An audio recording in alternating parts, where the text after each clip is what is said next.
Merci Michel. Je vais te passer la parole à Pierrette, si tu peux, maintenant.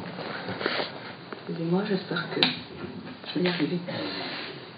Mesdames et messieurs les élus, mesdames et messieurs, le conseil communautaire de ce soir est et restera gravé dans nos mémoires comme un conseil communautaire très particulier. Cette date du 12 octobre restera celle du premier conseil communautaire qui fait suite à la disparition de Michel Chartier le 30 septembre dernier. Michel Chartier restera dans nos mémoires. Comme un homme qui s'est toujours et exclusivement battu au service de l'intérêt général, y compris par-delà la maladie qui le rongeait chaque jour un peu plus. Comme un homme qui, au-delà du courage et de la pugnacité dont il a su faire preuve, a également le mérite d'avoir assuré une gouvernance faisant abstraction de tout clivage partisan, privilégiant le respect du consensus et de la solidarité entre les communes. C'est d'ailleurs cette gouvernance qui lui a permis de réussir cette vision consensuelle à la tête de Marne-et-Gondoire, avec 18 communes de taille variée, de 500 à 25 000 habitants, formant à ce jour un ensemble de 92 000 habitants. Comme un homme enfin qui s'est pleinement et efficacement impliqué pour faire de Marne-et-Gondoire une intercommunalité de projets dont nous pouvons tous collectivement être fiers. Comment ne pas être fier d'une intercommunalité qui a su se doter à l'unanimité des communes qui la composent d'un ambitieux projet de territoire? Comment ne pas être fier de la pertinence, mais surtout de l'efficacité objective de nos politiques publiques? Oui, pertinentes et efficaces, sans quoi nous n'aurions pas réussi à faire émerger autant de projets d'envergure dont les parcours ont été, c'est le moins qu'on puisse dire, semés d'embûches. Nous n'aurions pas réussi à élaborer et mettre en œuvre notre schéma de cohérence territoriale.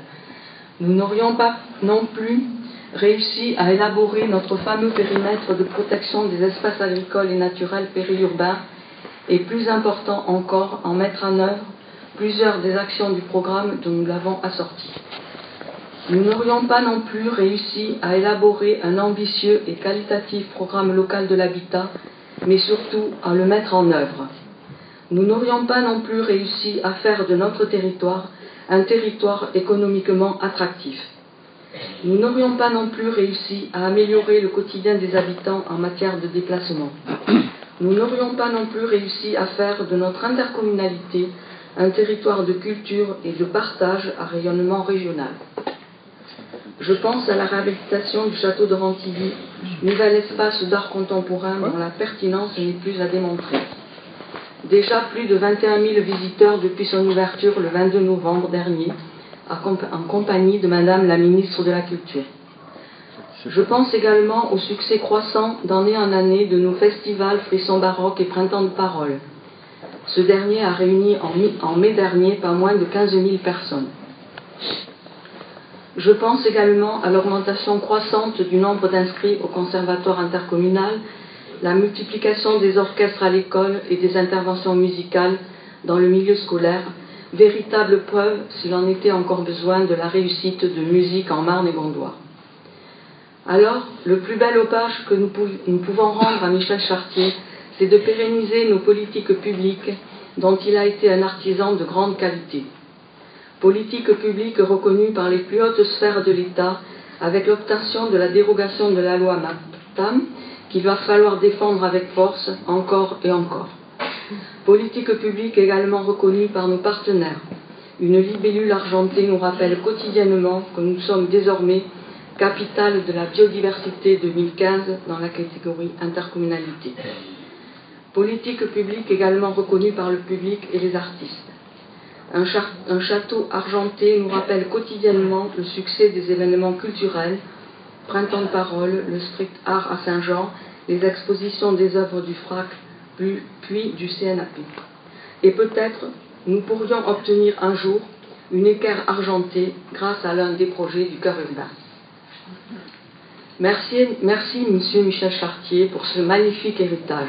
Vous resterez un grand président. Tu peux compter sur chacun d'entre nous pour protéger ces acquis qui fondent notre territoire.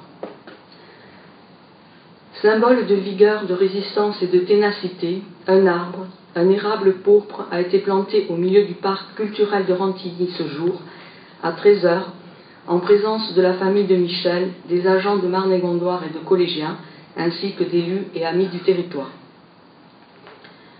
Michel, père fondateur de Marne-et-Gondoire, tu nous manques déjà terriblement, mais tu resteras à jamais présent dans nos cœurs, tu resteras l'âme de ce territoire.